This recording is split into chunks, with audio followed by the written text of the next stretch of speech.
5 আগস্টের পরে অনেকেই সেজে গেছেন, এখন তারা এক একজন সরকারের মুখপাত্র হয়ে গেছেন, এক একজন বিএনপি জামাতের খুব আপন লোক হয়ে গেছেন। এই 5 আগস্ট পরবর্তী সময়ে এখনো কোনো অফিসে আদালতে একটা বিজ্ঞাপনের জন্য ফোন করেছি, যদি এটা আমার কোনো সহকর্মী বন্ধু বলতে পারেন, বিজ্ঞাপনটা তো আমাদের বৈধ আয়ের উৎস, শুধু একটা বিজ্ঞাপনের জন্য বলেছি, এটাও যদি কেউ বলে থাকেন আমি আমার পত্রিকার সম্পাদকের দায়িত্ব ছেড়ে।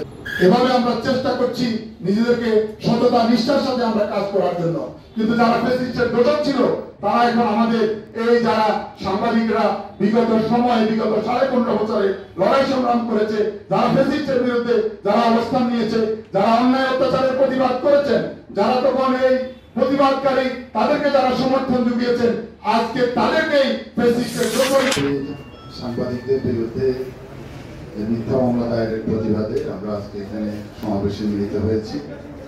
সমাবেশে সভাপতি আমার অত্যন্ত শ্রদ্ধেয় জনাব এ.কে.এম. আব্দুর রহিম, উপস্থিত বাংলাদেশ জাতীয়তাবাদী দল বিএনপি এবং জামায়াতে ইসলামীর শীর্ষ নেতৃবৃন্দ, আমার সিনিয়র সহকর্মীবৃন্দ এবং আমার সুপ্রিয় সহকর্মী বন্ধুগণ, আসসালামু আলাইকুম। আমরা গত কদিন ধরেই যে বিষয়টা নিয়ে আমরা প্রতিবাদ জানাচ্ছি, আমরা আজকেও আমাদের পুলিশ সুপার মহোদয়ের সঙ্গে সাংবাদিক প্রতিনিধি দল আমরা সাক্ষাৎ করেছি। অবশ্যই এখানে কিছু সামান্য মিস ইনফরমেশন আছে, যেভাবেই হোক আমার সহকর্মী বন্ধুরা যেভাবে বুঝেছেন আর আমি যেভাবে বুঝেছি হয়তো এখানে কোনো ফারাক থাকতে পারে।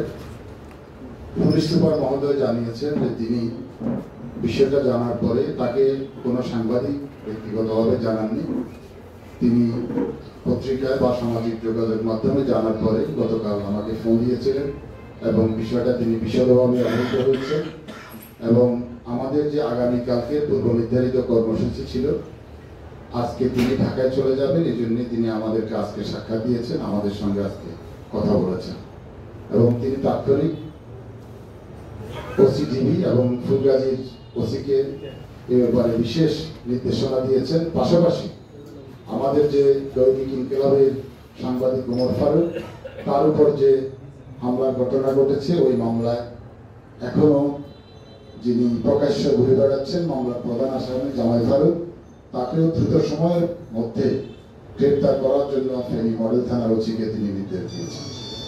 আমরা এর আগে দেখেছি যে আমাদের ওমর ফারুকের উপর হামলার দিনেই পুলিশ সুপার মহোদয় নিজেই হাসপাতালে গেছেন এবং জেলা প্রশাসক এই বিষয়টি তদারকি করেছেন। আমরা আমাদের জেলা প্রশাসক, পুলিশ সুপার সহ আমাদের আইন শৃঙ্খলা যারা দায়িত্বে রয়েছেন তাদের উপরে আমরা আস্থা রাখতে চাই। তারা আজকে আমাদেরকে যে কথা দিয়েছেন আমরা তাদের চেয়ে আশ্বাসে বিশ্বাস রাখতে চাই। তারা যেভাবে বলেছেন আমরা সেটা বিশ্বাস করছি যে আমাদের 48 ঘন্টার আলটিমেটাম গতকাল শেষ হয়েছে। আমরা যথারীতি আজকে দেখা করেছি, আমরা আমাদের কর্মসূচি থেকে আমরা সরে যাইনি।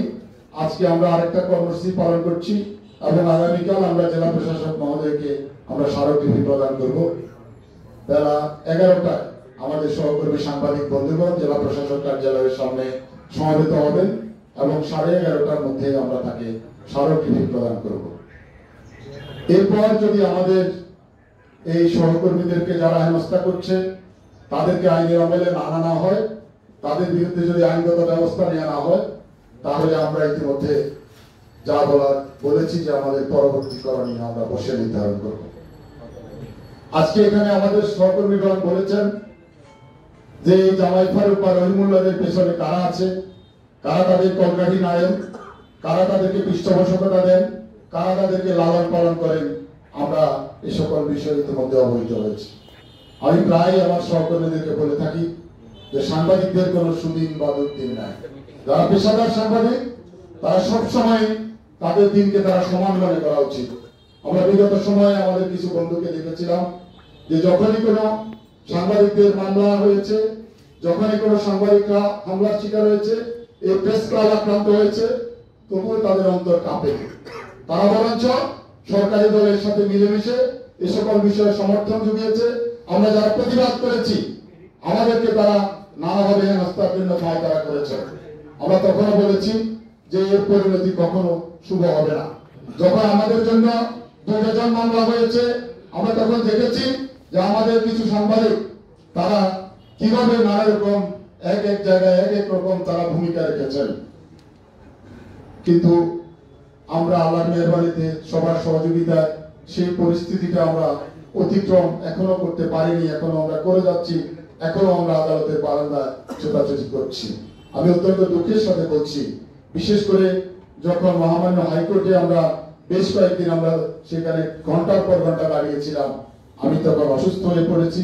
এখন আমার এটা একটা নিয়মিত রোগ হয়ে গেছে, আমার পিঠে এবং কোমরে ব্যথা, যে আমি কিছুক্ষণ দাঁড়িয়ে থাকলেই আমার এই ব্যথাটা বেড়ে যায়, যে শুধু মামলা জনিত কারণেই সেখানে ছোটাছুটি করতে গিয়ে।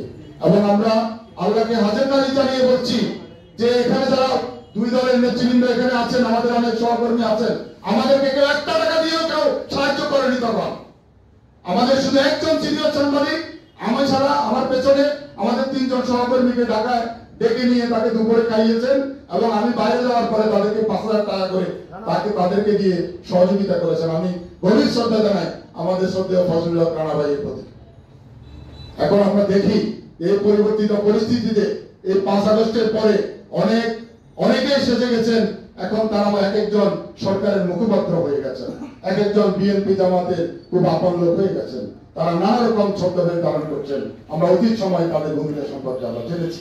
হয়তো আমরা আমাদের এই বিষয়গুলো নিয়ে আমরা এরকম জনে জনে গিয়ে আমরা বলিনি এই কারণে, কারণ আমরা কারো থেকে সুবিধা নিতে চাইনি। আমি ব্যক্তিগতভাবে আমি এর আগে দৈনিক দিনকালের প্রতিনিধি ছিলাম এবং আমি বাসসের প্রতিনিধি ছিলাম। তখন আমি সরকারি দলের সেই সময় 2001 থেকে 2006 সাল পর্যন্ত আমার সহকর্মীরা কখনো বলতে পারবে না যে আমাকে কখনো থানায় আড্ডা দিতে দেখছে, কখনো 1 টাকার অধিক সুবিধা নিয়েছি। এই 5 আগস্ট পরবর্তী সময়ে এখনো কোন অফিসে আদালতে 1 টাকার একটা বিজ্ঞাপনের জন্য ফোন করেছি, যদি এটা আমার কোন সহকর্মী বন্ধু বলতে পারেন। বিজ্ঞাপনটা তো আমাদের বৈধ আয়ের উৎস, শুধু একটা বিজ্ঞাপনের জন্য বলেছি, এটাও যদি কেউ বলে থাকেন আমি আমার পত্রিকার সম্পাদকের দায়িত্ব ছেড়ে দেব। এভাবে আমরা চেষ্টা করছি নিজেদেরকে সততা নিষ্ঠার সাথে আমরা কাজ করার জন্য।